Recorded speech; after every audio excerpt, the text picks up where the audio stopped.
Je vais aujourd'hui vous parler des plantes qui sont des remèdes pour les maux de l'automne.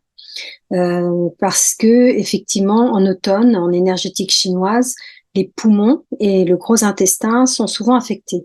Donc là, je vais vous parler de 6 plantes qui vont vous aider au point de vue pulmonaire, au niveau respiratoire, au niveau aussi, voilà, quand on écoule, ou quand il y a des rhumes, ou quand la gorge fait mal, et vous expliquer pourquoi choisir telle ou telle plante, parce que ça va dépendre aussi de l'émotion qui se cache derrière, de votre situation actuelle. Donc, je vais commencer par la première fleur, qui est le sureau noir. Alors, le sureau noir, on peut utiliser les fleurs et les baies. Donc, les baies, c'est sous forme de jus, souvent, qu'on va utiliser et qui sont souvent très utilisées d'ailleurs pour les symptômes grippaux.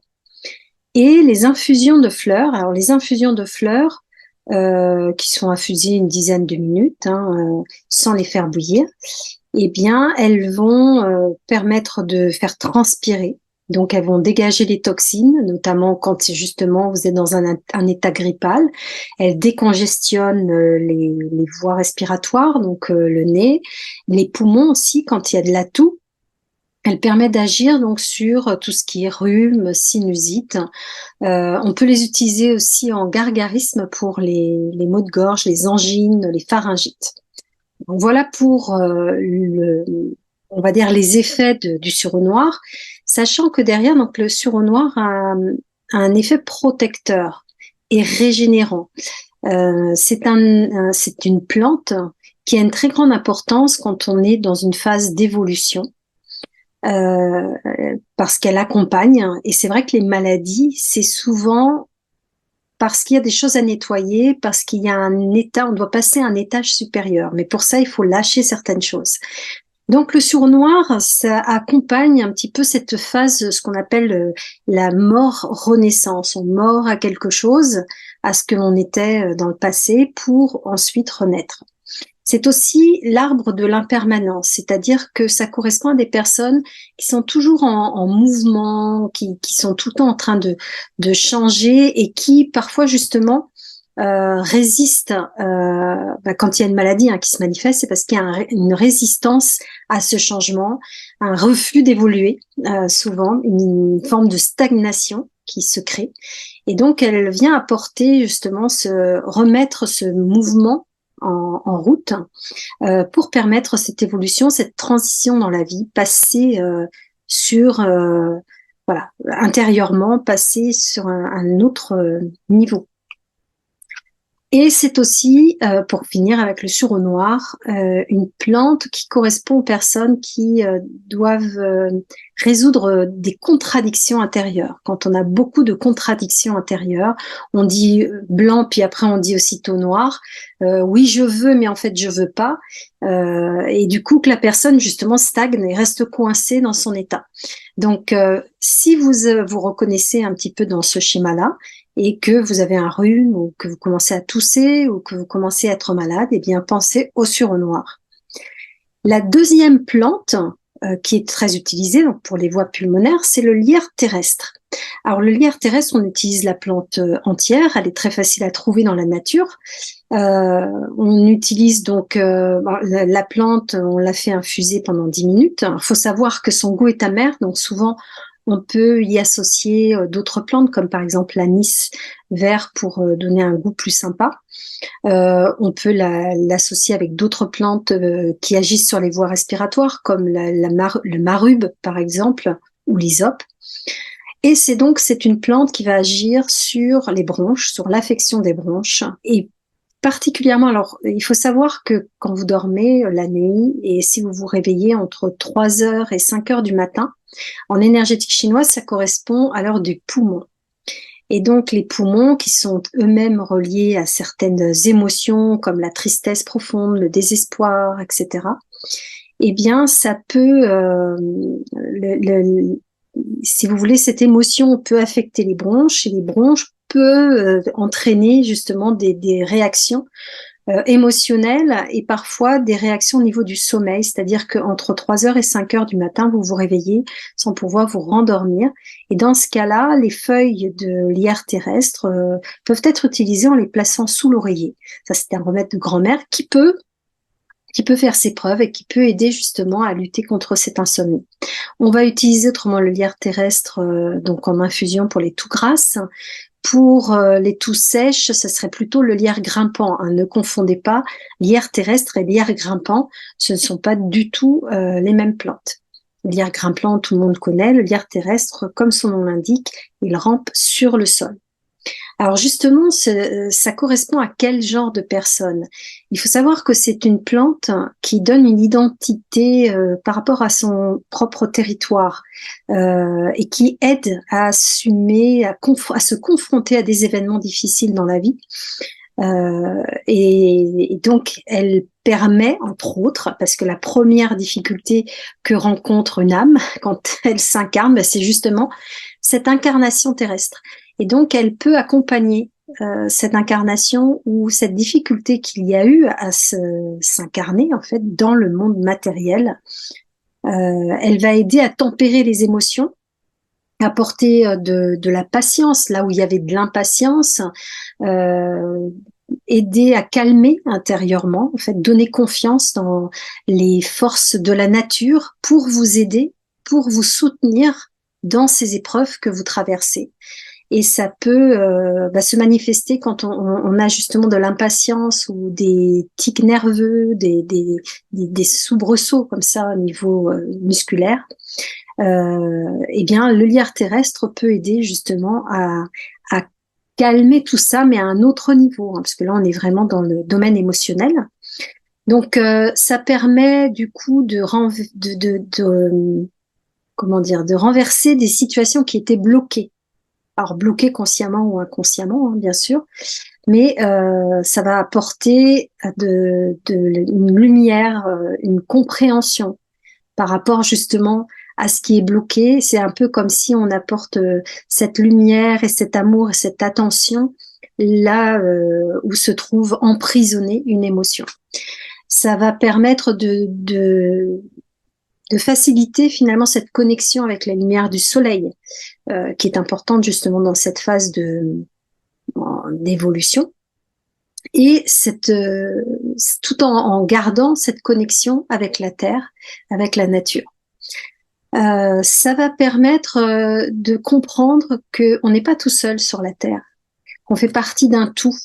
Et donc, quand on s'incarne, c'est pas pour faire cavalier seul, c'est pas pour vivre une expérience tout seul dans son coin. C'est vraiment pour comprendre que on est tous reliés et qu'on a besoin de s'entraider et d'accepter de demander de l'aide et d'aider évidemment, d'aider ceux qui en ont besoin autour de nous. Donc voilà, c'est vraiment une invitation à lâcher prise et de prendre confiance finalement dans les énergies protectrices et créatrices de la planète et de la nature. Alors c'est justement parce que la personne souvent a perdu confiance dans les énergies, dans ses propres énergies d'auto-guérison et que elle a des pathologies qui sont plutôt traînantes, persistantes, qu'elle n'arrive pas à s'en débarrasser. Voilà, donc ça c'est pour le lierre terrestre, donc pour les voies pulmonaires, mais si vous vous reconnaissez dans ce domaine émotionnel, hein, dans le fait de ne pas avoir réussi peut-être à vraiment s'incarner dans cette planète, et bien sur cette planète, vous pouvez avoir recours à cette plante-là. Troisième plante pour les voies pulmonaires, le plantain. Alors, le plantain, c'est une plante que j'adore aussi, parce que là, je ne parle que des voies pulmonaires, mais il faut savoir qu'elle agit sur tellement d'autres choses. Enfin, c'est une plante exceptionnelle. Donc, on utilise les feuilles, c'est pareil, on la trouve partout dans la nature, hein. Souvent, on la piétine sans même s'en rendre compte. Elle a plusieurs formes. Vous avez le plantain qui va être les feuilles vont être arrondies. Vous avez le plantain lancéolé où les feuilles vont avoir un aspect plutôt pointu, comme une lance, comme une épée, justement. Donc là, on va plutôt parler du plantain, du grand plantain, sous cette forme arrondie, même si le plantain lancéolé a les mêmes caractéristiques en règle générale. Donc le plantain, on en fait des infusions. En 5 minutes, ça suffit, des feuilles. Elles ont un aspect astringent, donc elles resserrent les tissus, elles assèchent, donc elles vont permettre d'agir sur les affections bronchopulmonaires, sur les toux grasses, sur tout ce qui est pharyngite et sur l'asthme parce qu'elle a ce côté anti-allergique. Alors il faut savoir qu'une allergie, c'est souvent une résistance, un refus, une non-acceptation de quelque chose.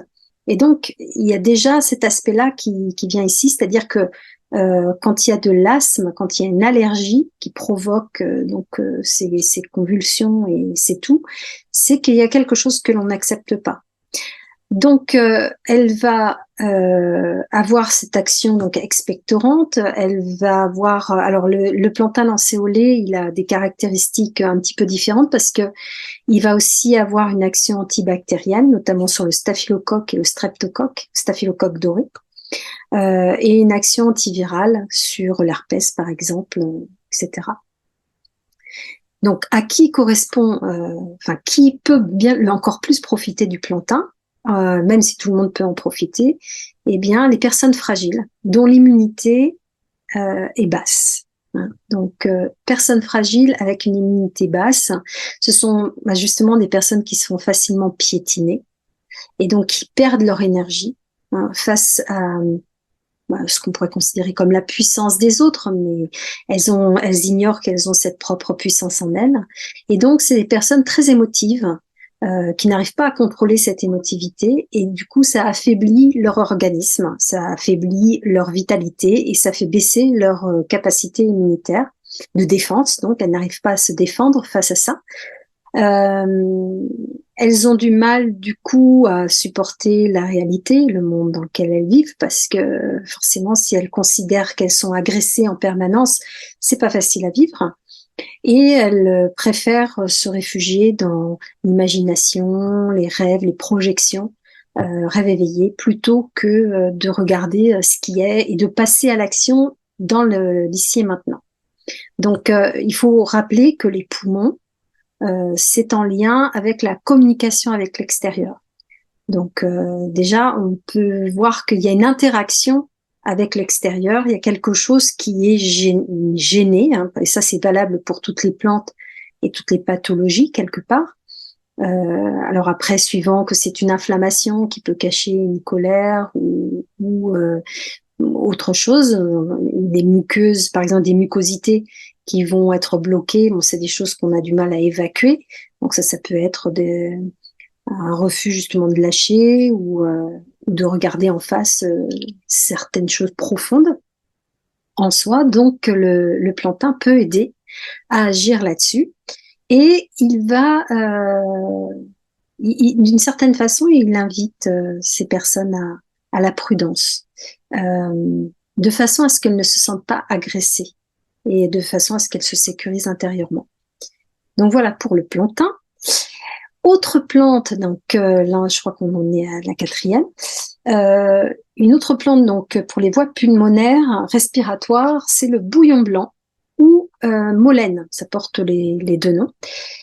Et alors, on va utiliser les fleurs séchées en règle générale, tout en faisant attention parce qu'elles contiennent des petits poils irritants, donc il faut toujours utiliser une sorte de tissu très fin à la fin de l'infusion pour éviter que ces petits poils ne tombent dans l'infusion, parce que là, ça serait très irritant pour la gorge et c'est pas le but recherché. Donc, on fait des infusions environ de 15 minutes, des fleurs, et donc souvent on la trouve, alors on peut l'utiliser seule, mais on peut la trouver aussi dans des compositions toutes faites avec d'autres plantes réputées pour les voies respiratoires, comme la guimauve, comme la mauve, comme le coquelicot, comme la violette, etc. Alors, qu'est-ce qu'elle a comme particularité au niveau physique? Eh bien, c'est une expectorante aussi, donc elle aide, quand on a de la toux, elle aide à dégager les voies respiratoires, notamment quand c'est inflammé. Elle va agir aussi sur les bronchites, l'asthme, quand on est enroué, par exemple. Et c'est une plante qui apporte un message de force et de courage. Il faut savoir que c'est une plante qui était utilisée autrefois qui servait de torche, une torche naturelle. Bon, on l'enduisait une sorte de matière, comme on appelle ça le poix, POIX, et ça permettait justement de faire comme une torche brûlante. On utilisait aussi les feuilles roulées pour ça. Et donc, c'est comme si ça guide sur le chemin.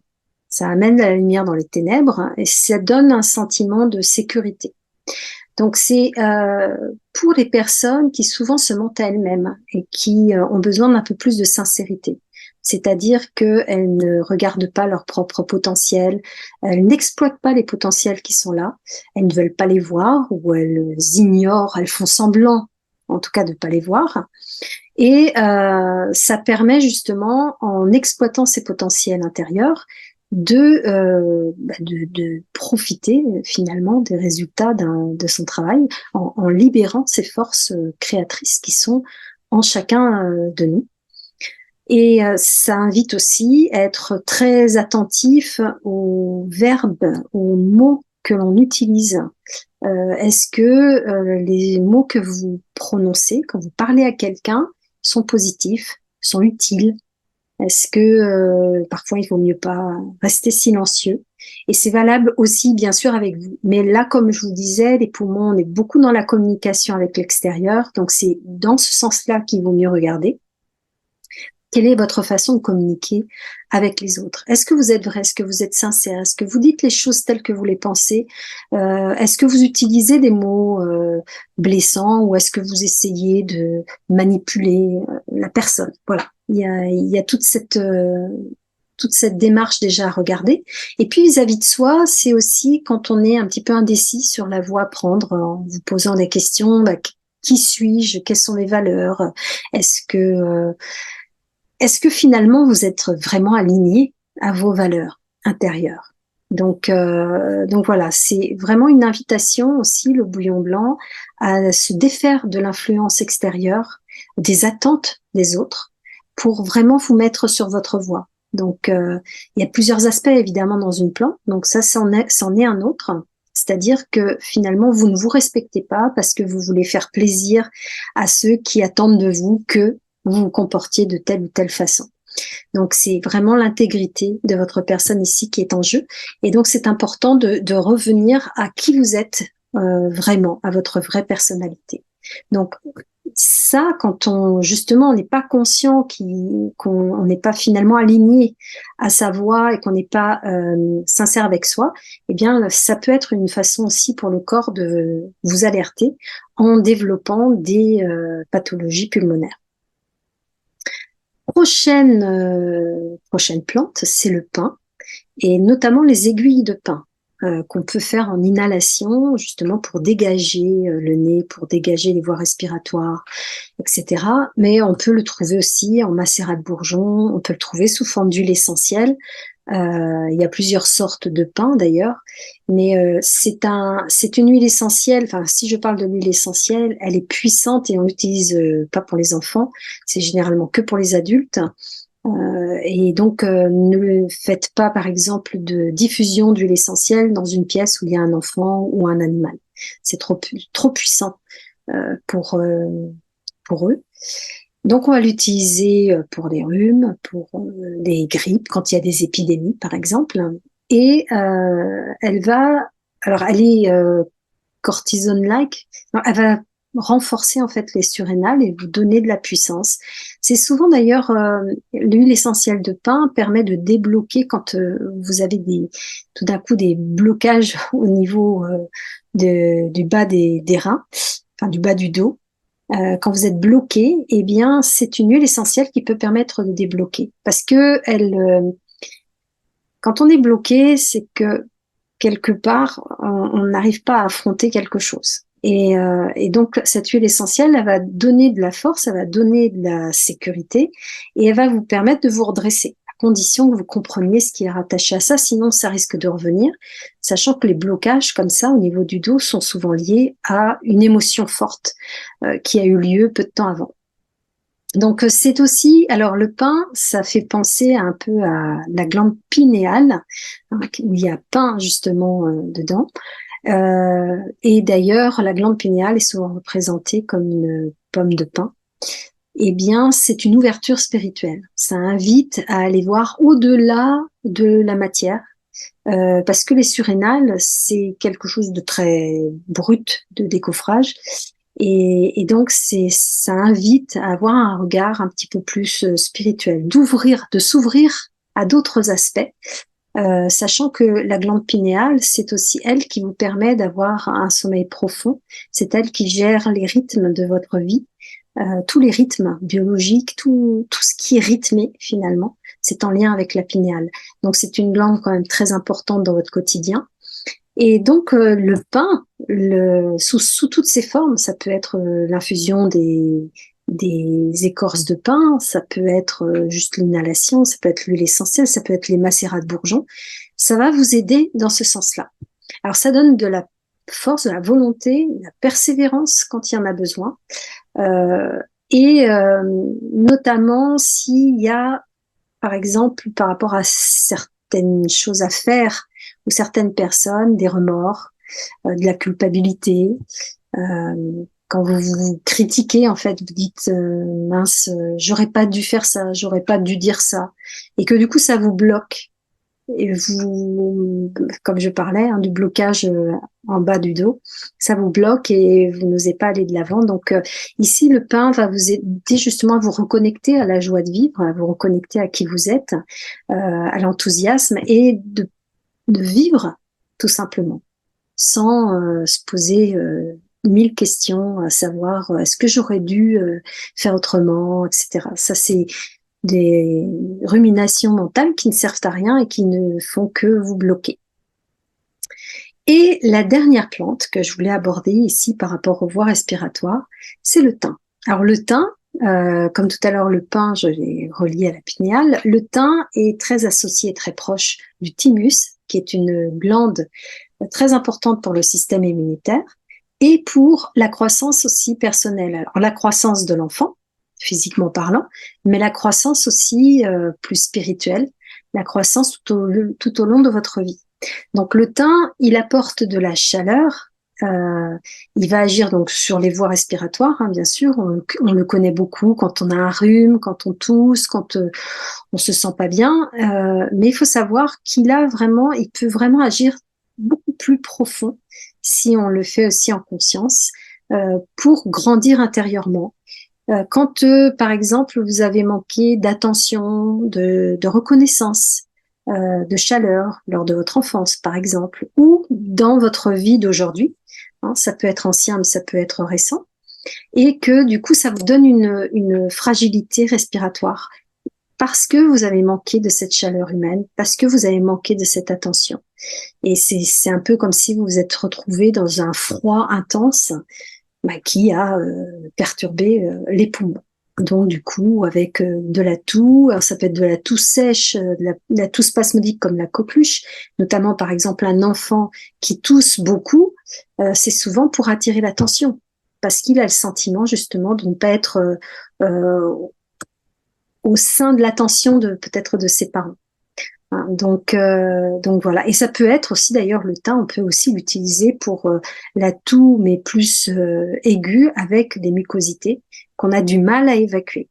Ça reste coincé, c'est quelque chose qui reste, alors pas sur le cœur, mais presque, parce que le thymus se trouve entre le cœur et la thyroïde, et ici derrière le sternum, donc il est protégé, caché, je dirais, derrière le sternum, mais il est très important et d'autant plus important justement pour cette voie-là. Donc voilà, ça vous donne une idée de comment choisir des plantes, là dans le domaine respiratoire. Il en existe plein d'autres, il existe plein d'autres remèdes que j'aborderai dans une autre vidéo. Et je vous dis à très bientôt.